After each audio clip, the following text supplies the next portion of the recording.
up. Whoa, we're gonna rise up. Whoa, we're gonna rise up. Whoa, not gonna give up. Whoa, we're gonna rise up. Rise up, yeah. Oh, we're gonna rise up.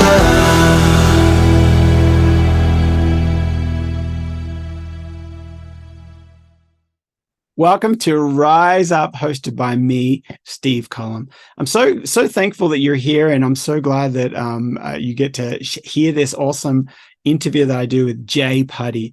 He is an amazing artist, songwriter, and he's had so many sync placements in the industry, over 500 in the last few years. And now he also creates these very successful groups that he is helping people do what he is successfully doing. So it's going to be amazing. We're going to be talking about a lot of uplifting things, a lot of business or goal driven or wisdom nuggets that he shares.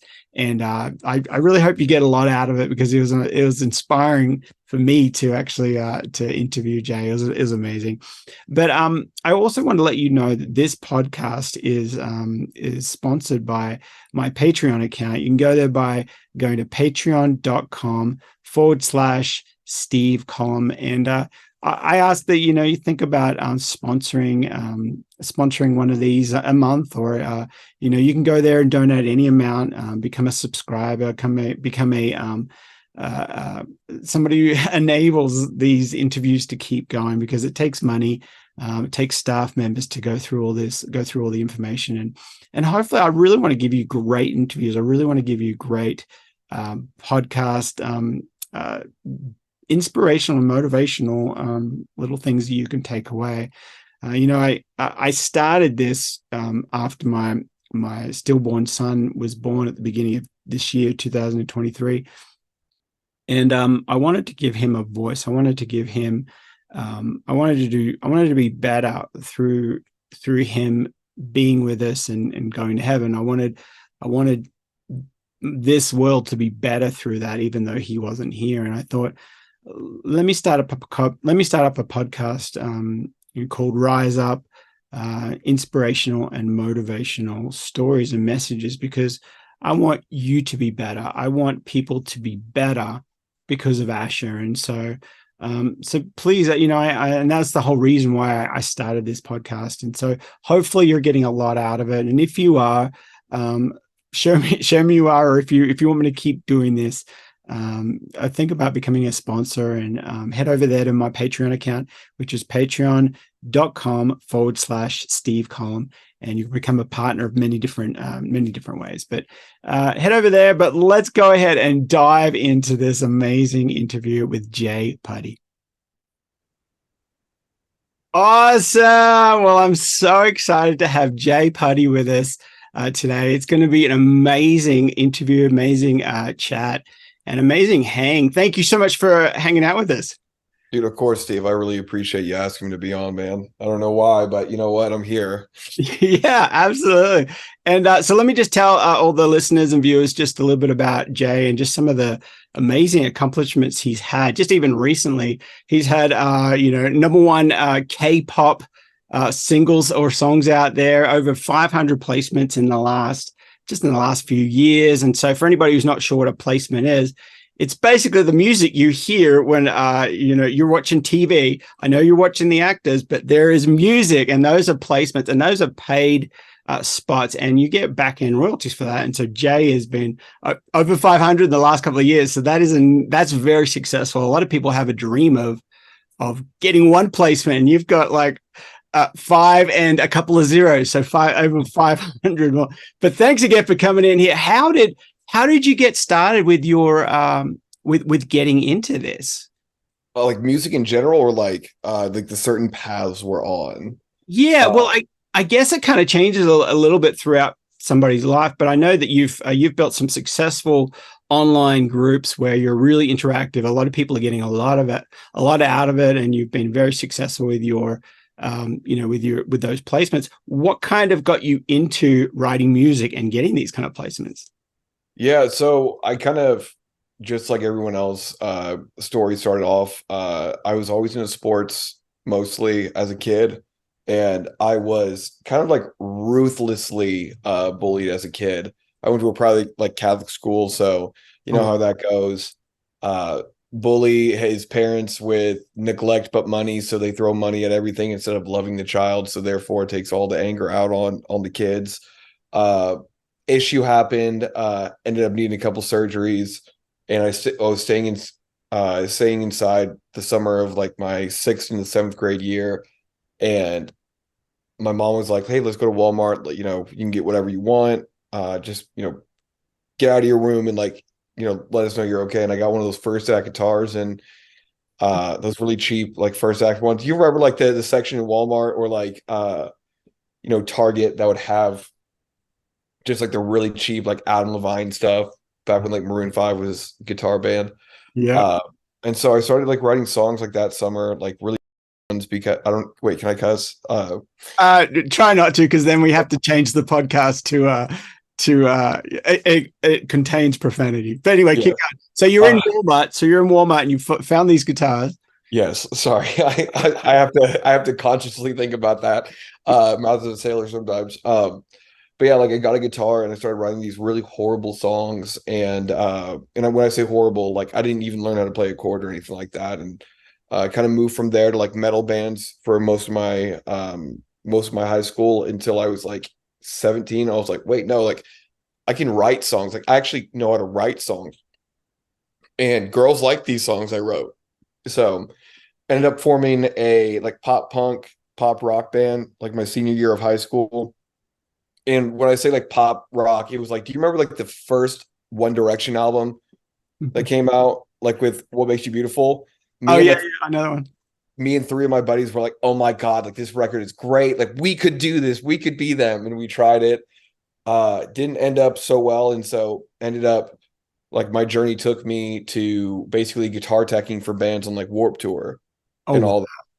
And I did that for like a year and a half or something like that. And after a while, I was like, oh no, like I still like really like writing songs. And I ended up meeting with somebody when I was playing a show in Indianapolis, and they brought me down to Nashville and it was like, you like can start doing that. So shortly thereafter, kind of like moved down here where I'm at in Nashville and started writing like country, doing all that.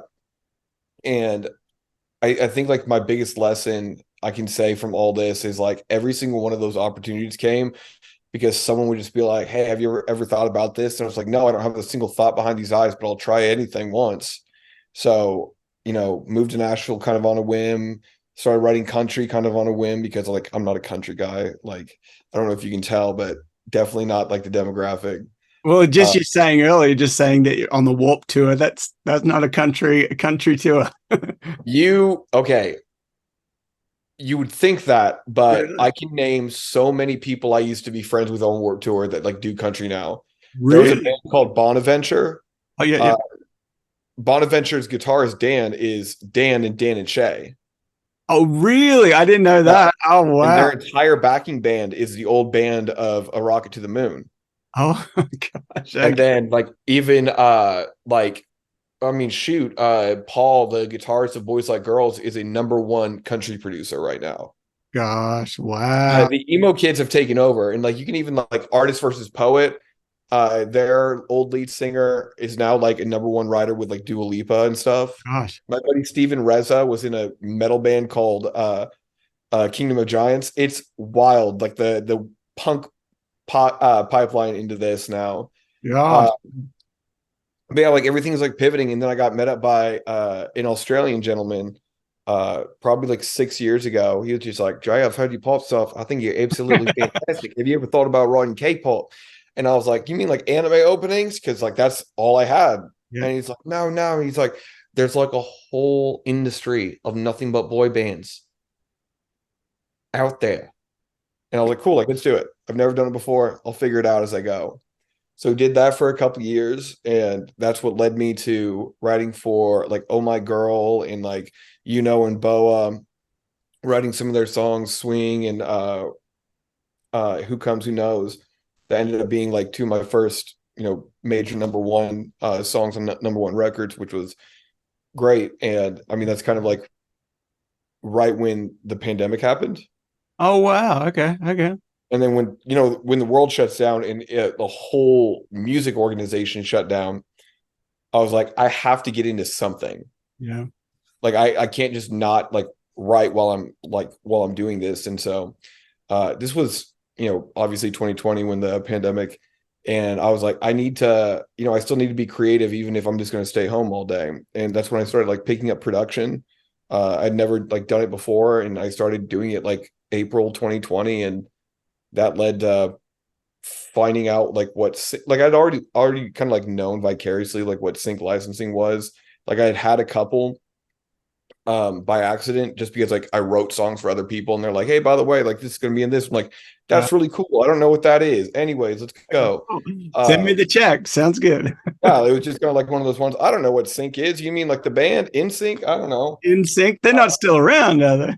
I no, I no, thought, yeah, no, they haven't gotten back together. But yeah, like that's what it was kind of like then that I found out like about the world of sync licensing, and I was like, you know what?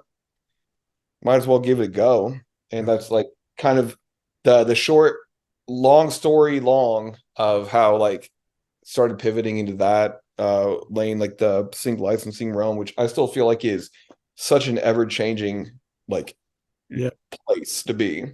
Yeah, absolutely. And for anybody who's not quite sure what sync licensing is, just really quickly, sync is the synchronization of music to video. And so there's more video out there than ever has ever been in the history. Everyone's got an iPhone with great recording abilities of recording their buddy doing a kickflip on a skateboard. So yeah, you got into sync, and then obviously that's a lot of success. In 2 years, you're able to build, over 500 placements. That's a bit of a dream come true. That is a dream come true for a lot of artists out there. Yeah, I got very lucky. I'm kind of like one of those like really, really weirdly obsessed people. So like when I hyperfixate on something, I'm like, all right, I'm gonna do this. And like again, like I think I was aided by the pandemic in this way. I did like 3 sessions a day, 5 days a week for like the first year of the pandemic. Wow. I was writing like hundreds of songs a year. That's because I think it was a mix of how like Nashville likes to write, which Nashville is like 2 sessions a day, 5 days a week minimum. Yep. Knock them out. Let's keep going. We'll keep reworking all that. And so my goal is always to like write the best song possible and like obsess over like how can I write a better song for like whatever application comes. Yeah. So like the mix of Nashville and then sync happened, and then I started writing all these ones, and it basically got to the point where I was like, oh, I can just, this is what's going to be needed. And when the placement started coming, I was like, oh, this is really cool. I should just like keep doing just this. Yeah. And so like I say, like I got really lucky because I feel like it was like right place, right time. And like a lot of like what I do as an artist personally as well, because a lot of those placements have came from like, believe it or not, like 3 or 4 songs of mine. Wow. Like one in particular that I'm talking everything from Busch Gardens to Shriner Bach to Ralph Lauren to like Carnival Cruise. It's all like one specific song. That's great. I think it's just like a mix of, again, like right place, right time. I really love the song, and it's in one of those like genres that I was just talking to a publisher the other day. They're like, people don't make their identity this. Like we've all seen it before. Like Bree's come in and she's like, oh, I can do this. Yeah, but like that's not who you are, right? Yep. And my philosophy is really different, and this is why like I can't like when it comes to like the world of sync, I never am like, hey, like this is just my opinion, because I don't know, like because I'm very like outspoken with everything that I do, because word I want to say but can't about myself. But when it comes to like sync, like I just believe that there's nothing stronger than an artist, because most like even supervisors, like they're not musicians, they're like music lovers, and they like when they look at it through a lens, they can kind of tell whether or not it's like a real like song being written or like a I call it the paint by numbers, just because like that's what we do. That's what we do with like Nashville. Like it's kind of like, you know, cold night, cold beer, cold jeans, like all that kind of stuff.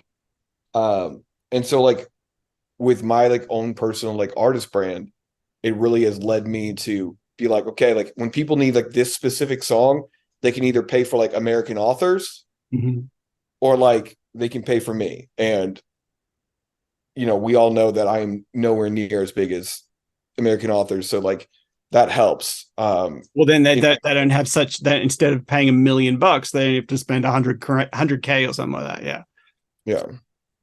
And so like that's kind of like how it was. Like it was just like you know, to like kind of like cliff note it. I told you I can kind of like ramble a little bit. It was just like all those placements kind of came from like right place, right time. My just obsession with wanting to write music all the time, and then just coming into like this is what I like to write anyway. So I'll just do this with like the new knowledge I have of like what works and what doesn't in like this realm of the music industry. Yep. And because of that, they're like, oh, well, we'll just go with you. Yeah. Well, like one thing, as you're saying that, one thing that really jumps out that you did do that's maybe that the average person is not doing is you actually put in the time. You said, okay, I'm going to do 3 sessions. I'm going to write 3 songs a day. I'm just going to go for it. I'm not going to be like, oh, you know, write one song and hope and fingers crossed. You were like, no, let's do it again. Let's do it better. Let's do another one. Let's do another one. If you did that for a year, then that's like nearly 1,000 songs that you're doing, and you're just constantly, you can't help but get better. You can't help but be prolific. You can't help but figure it out just by doing that. So that's an awesome, I think, takeaway for anybody is, you know, if you want to dive into something, do it over and over and over again. You know, I always use like sports heroes. Like, do you think Michael Jordan practiced a free throw one time and thought, oh, I got it in, so I'm got that one down, let's go to another? No, hundreds, thousands, millions, maybe shots, you know. I love that you use the sports analogy. I use sports analogies for everything. And Bruce Lee said this: I don't fear the man who's practiced 1,000 different kicks once. I fear the man who's practiced one kick 1,000 times. That's good. Say that one more time. That is a good quote. I don't fear the man who's practiced 1,000 different kicks once. I fear the man who has practiced one kick 1,000 times. Love it. And that's kind of like my philosophy for it is like you said, like I know like sync is such a like hot button thing right now. Like it's like hey, like you can like make a bunch of money by getting a sync placement, but it's not just like the one song that can get you like a bunch of placements, because there are songs that can do that, but there's a lot that goes into it. It's the active practice of getting in there and going like, okay, like, do these songs work for it? Yes or no? And then getting it even to that starting line. And even then it's just like, are these the best songs to take to the starting line? Right. Yeah. And the only way we know that is by actively trying to write and create as often as possible. Because at the end of the day, like I was the same way when I first started like learning about this world. It was like, okay, what's popular right now? What are people saying? Like, what is this? And then I was writing songs like that through my lens. So I was sounding like what that was, instead of going, okay, here's what I can take away from this practice of like, all right, well, if space is here and dynamics is here and like lyric choices are here, how can I take those and create with my voice, but with those parameters in the back of my mind? And so therefore what comes out is very distilled, very whole version of something that an editor or supervisor can't get, because it's like, well, this sounds like it could work, but I've never heard it said like this before. Yeah. That right there, that's another life lesson too, because it's like you did the research and then you figured out a way that you could make it yours. And so you're not just copying, you're not just like, oh, they did that, so I'll do the exact same thing or so close. You're adapting that and you're adapting that and you're adapting that and you're making it yours, and you're saying it, as you just said, in a way that's never been said before. So you're actually making the world a better place in your zone, in your area, you're making the world a new place. You're creating a new thing. And it's, I think it's just so cool. And I think for anybody doing whatever they're doing, there's great keys there of doing the research, but then making it yours and making it better. And there's tons of gems here. Jay, you're off. This is awesome.